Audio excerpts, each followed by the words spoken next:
Today, we are going to unlock a skill that can totally change how you study, how you learn, and yeah, how you ace your exams.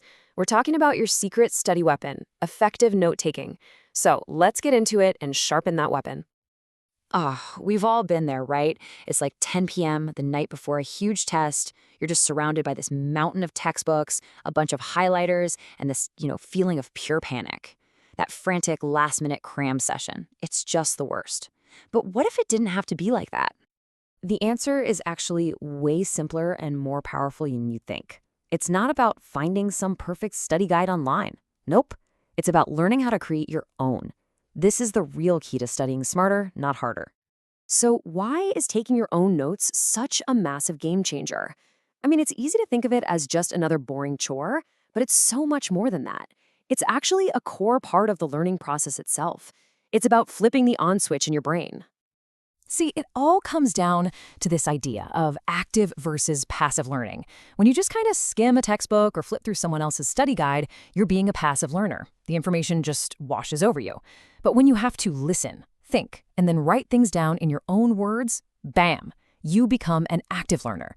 Your brain is working, it's making connections, and that is what makes information actually stick. I absolutely love this analogy because it just hits the nail on the head. A generic study guide, it's like a map that some stranger drew. Sure, it might be accurate, but it wasn't made for you. Your own notes, though, they're like a custom GPS route you programmed yourself, with all the shortcuts and landmarks that you recognize. It's your personal, direct path to understanding.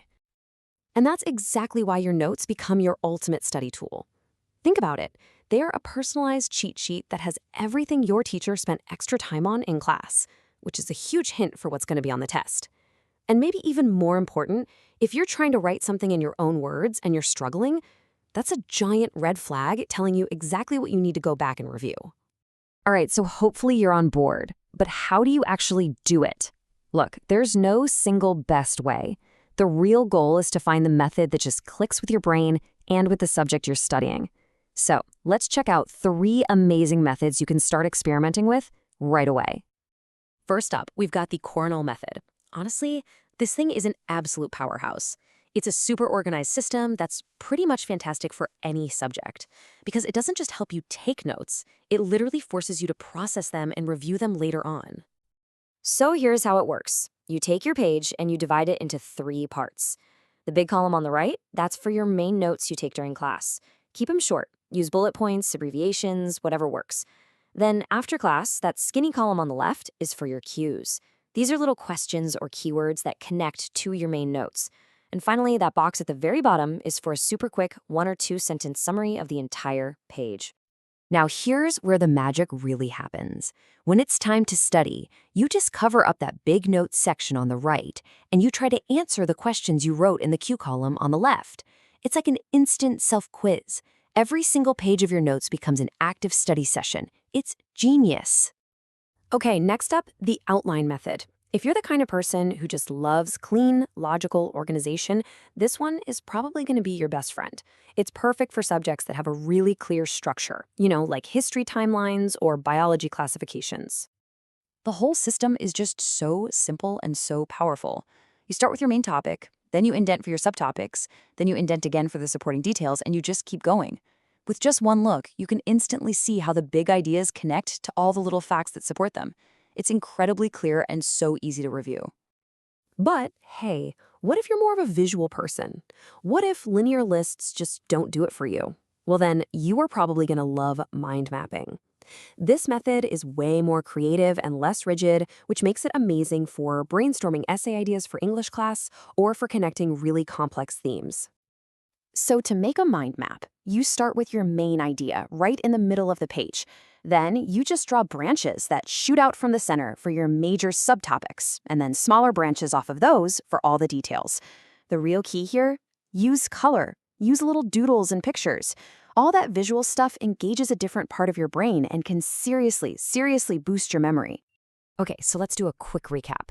You've got the Cornell Method, your awesome all-arounder with that built-in study system.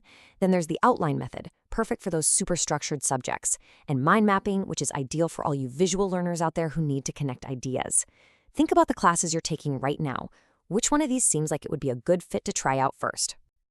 Okay, so you've got your new toolkit of methods. Now let's talk about actually using them out there in the wild.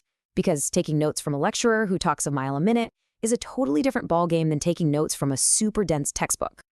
So during a lecture, you just can't write down every single word. It's impossible. Your job is to be a detective. Listen for those little clues your teacher drops, like when they say, "Now this is important," or if they repeat something 2 or 3 times. Use a ton of abbreviations to keep up. And here's a crucial tip.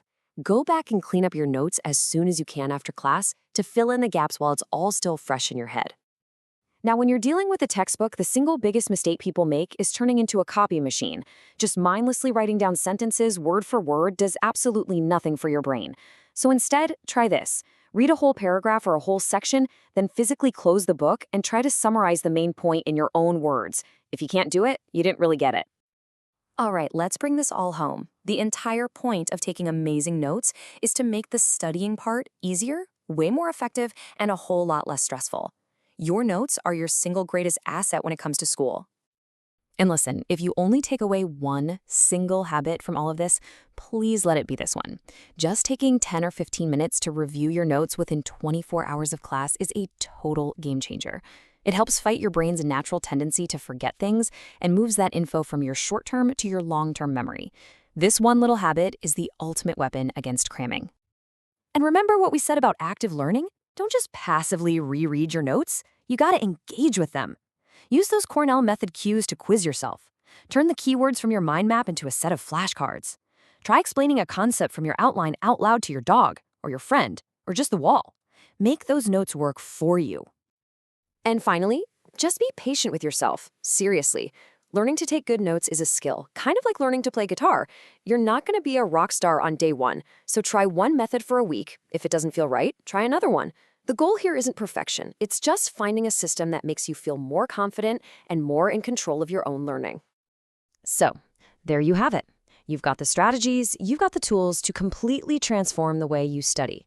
The only question left is, what's your style going to be? Which one are you going to try first?